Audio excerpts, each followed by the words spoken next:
A lot of people end up working fast food jobs after university because they believe that doors are going to open because the degree is given to them. They get this message from their parents. They get this message from the matrix, the media. They're sold this dream that you're going to come out of university with a degree and everybody's going to want to hire you, and you're going to be a high value member of society that's going to just jump into this 75 grand a year, $100,000 a year job. But you won't, and that's not what's going to happen. Take one university. You went to university, didn't you? How many students passed in your year? Do you know in graduation? Guess. I don't know the size of your university. 30,000 students in a year passed at your university alone. Maybe 10,000. Let's say 10,000. How long ago since you graduated? 10 years? 8 years? No, it's 4 or 5. 4 or 5 years. That's 50,000 people have walked out of the door of the same building you went to in Texas with these pieces of paper saying, hire me, I'm worth millions of dollars per year. I'm worth hundreds of thousands per year. I'm worth at least 6 figures. 50,000 people from that one building you went to. How many universities are in the USA? I challenge somebody to do this math. How many students graduate with a university degree every single year in all of the top universities? Okay, fine. How many universities are there in the United States? How many new degrees, how many new pieces of paper are printed every single year for everybody to walk out of these buildings and wave around at employers saying, I'm worth all this money? Take that number and divide it by the number of jobs in the United States that even pay 6 figures. The number of jobs in the United States that even pay you $100,000 a year, which, by the way, is still broke. And you'll see the glaringly obvious scam that traditional education is.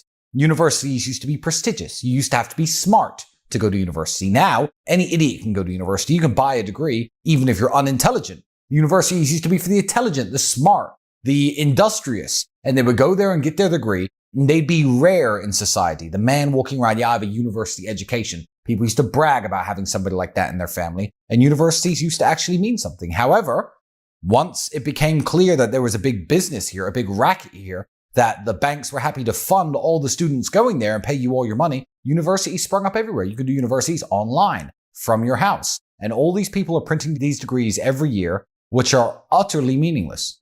If you don't know what the next step is, I can't give you a specific answer because the next step is different for different people. What did I do?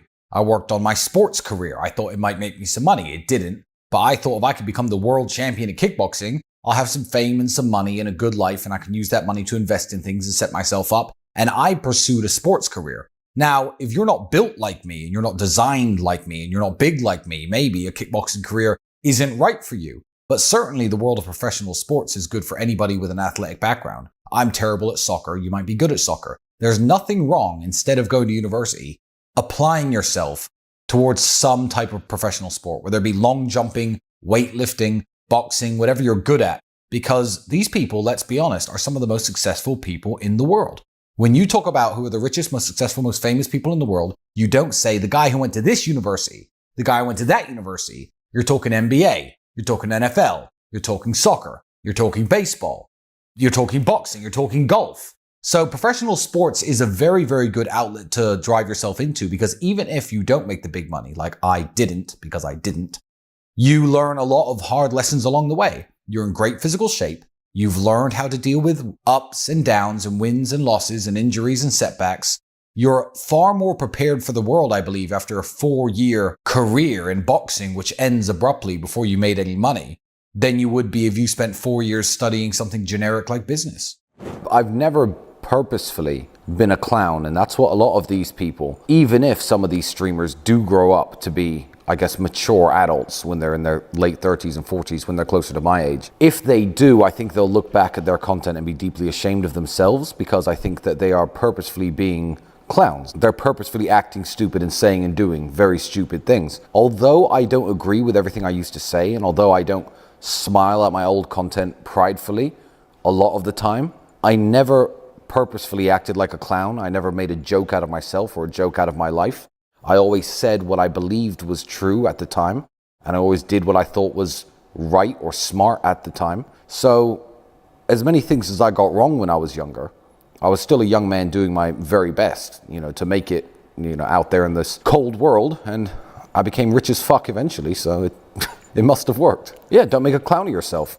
If I know that, I was sitting there in front of a camera at 25 talking about how I run all these webcam models. It's come back to haunt me, obviously, because, you know, the Romanian justice system is trying to, you know, butcher my life because of that. But there's me at 25 talking about running webcam models or any of the stupid shit I was doing. Yeah, I still didn't make a joke out of myself. I never wore stupid costumes. I never painted my face stupid colors. I never screamed and jumped around and acted like an animal or a monkey like a lot of these people on the internet. You know, I was doing the best I could at the time. And I wasn't right about everything, but I have nothing to be ashamed of. That's my favorite fight story, and the haters on the internet find this fight. It lasts about 2 minutes into the first round, and I tap out. It was my first ever MMA fight. But I think that's one of my proudest moments in fighting and one of my coolest stories. I just injured my shoulder, right? I was in a car crash. I hadn't done any physical training for months. I was in a lot of pain. And the head, the champion of the federation, his opponent pulled out. So the head of this fight show calls me, says, look, Tristan, I need a fighter last minute. Andrew was in the Big Brother house at the time, so I didn't have Andrew. My fight coach was in another country. I didn't have him. I didn't have anybody. So I just said, you know what? Yeah, fuck it. I'll do it. I'll take the fight in the, on 1 day's notice, and I'll get in there and you know, try to win.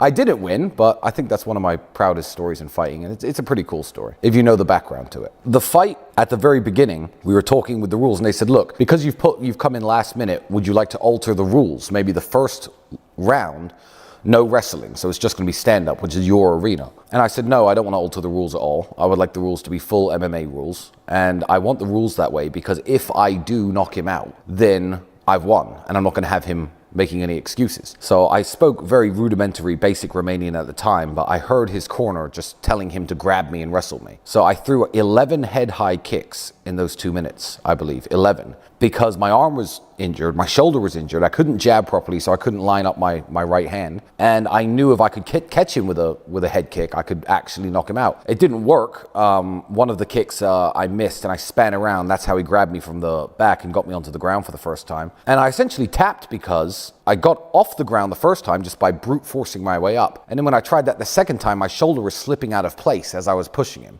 So I was like, okay, well now I can't get up. My shoulder's falling out of place when I'm trying to push this guy off me. So I just tapped and ended the fight. But pretty cool story. I earned a lot of respect. All the fighters in Romania, all the fighters from the show, they work as doormen and stuff in Bucharest. I earned a lot of credit in my city and in the Romanian community for doing that.